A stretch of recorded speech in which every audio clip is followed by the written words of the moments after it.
स्नान और नहाने में क्या अंतर है? श्री कृष्ण ने बताया, जो भी इस रहस्य को सुनेगा वह माया से मुक्त हो जाएगा। इस कहानी के द्वारा एक बार देवी सत्यभामा ने रुक्मिणी जी से पूछा कि दीदी, क्या आपको मालूम है कि श्री कृष्ण जी बार बार द्रौपदी से मिलने क्यों जाते हैं? कोई अपनी बहन के घर बार बार मिलने थोड़ी ना जाता है। मुझे तो लगता है कुछ गड़बड़ है। ऐसा क्या है जो बार बार श्री कृष्ण द्रौपदी के घर जाते हैं? तो देवी रुक्मिणी ने कहा, बेकार की बातें मत करो, यह बहन भाई का पवित्र संबंध है। जाओ, जाकर अपने काम करो। श्री कृष्ण समझ गए और कहीं जाने लगे तो देवी सत्यभामा ने पूछा कि प्रभु, आप कहाँ जा रहे हैं?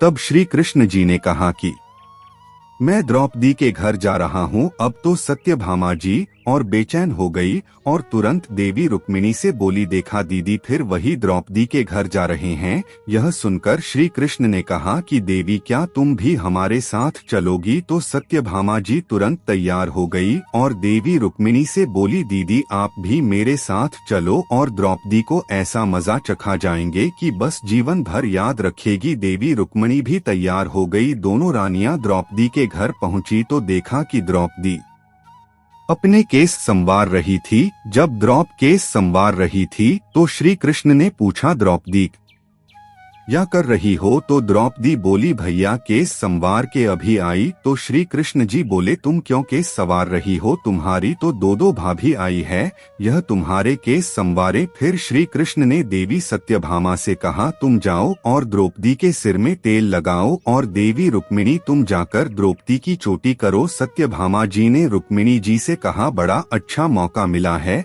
ऐसा तेल लगाऊंगी कि इसकी खोपड़ी के एक एक बाल को तोड़ के रख दूंगी। और जैसे ही सत्यभामा जी ने सिर में तेल लगाना शुरू किया और एक बाल को तोड़ा तो बाल तोड़ते ही आवाज आई, हे कृष्ण। फिर दूसरा बाल तोड़ा, फिर आवाज आई, हे कृष्ण। फिर जब तीसरा बाल तोड़ा, फिर से आवाज आई, हे कृष्ण। सत्यभामा जी को समझ नहीं आया और देवी रुक्मिणी से पूछा, दीदी आखिर ऐसी क्या बात है? द्रौपदी के सिर से जो भी बाल तोड़ती हूँ तो कृष्ण का नाम निकल कर आता है। रुक्मिणी जी बोली, मैं तो नहीं जानती। पीछे से श्री कृष्ण जी बोली, देवी सत्यभामा, तुम देवी रुक्मिणी से पूछ रही थी कि मैं दौड़ दौड़ कर इस द्रौपदी के घर क्यों जाता हूँ, क्योंकि पूरे भूमंडल पर, पूरी पृथ्वी पर कोई संत, कोई साधु, कोई सन्यासी, कोई साधक, कोई भी उपासक ऐसा नहीं हुआ जिसने एक दिन में 1.5 करोड़ बार मेरा नाम लिया हो। यह केवल ऐसी है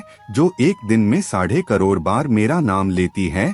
यह प्रतिदिन स्नान करती है और हर बार स्नान के साथ मेरा नाम लेती है, इसलिए उसके हर रोम रोम में मैं हूँ और इसलिए मैं रोज उसके पास जाता हूँ। इसे कहते हैं स्नान। जो देवी द्रौपदी प्रतिदिन किया करती थी, हम जो रोज साबुन, शैम्पू और तेल लगाकर अपने तन को स्वच्छ करते हैं, इसको केवल नहाना कहा गया है। स्नान का मतलब है हमारे शरीर में 1.5 करोड़ रोम छिद्र है। जो जब नारायण से पूछा गया, यह 3.5 करोड़ रोम छिद्र क्यों दिए गए हैं? तो नारायण ने कहा, जब मनुष्य 3.5 करोड़ बार भगवान का नाम लेता है तब जीवन में एक बार उसका स्नान हो पाता है। इसे कहते हैं स्नान, जो केवल द्रौपदी जी ने किया है। तो दोस्तों, कथा अच्छी लगी हो तो चैनल को सब्सक्राइब करें और लाइक करें। हर हर महादेव।